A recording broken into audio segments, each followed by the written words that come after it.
nze Mathias mulumba Walukagga Ekibabu meya wa Kyenga Town Council omuyimbi okuva e Buddu yasomoka Lwera kola abantu mwenna mujje ku Africana ennaku z'omwezi 3 muwagire muganda wange ku Lwokutaano luno olw'enkya muyimwagire muganda wange Pastor Bugembe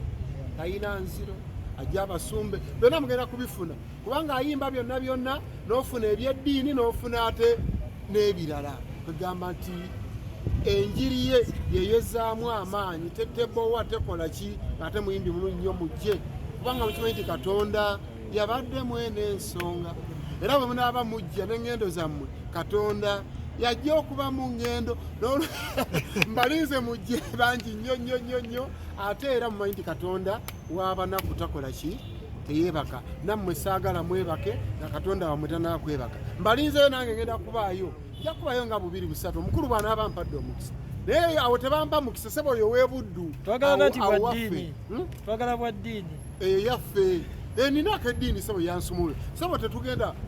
tombuza nze abantu abagenda okujja nja bayimbira okujja kukola nga basanyuse ekyo kyembakakasa kimu nti sijja kubawemula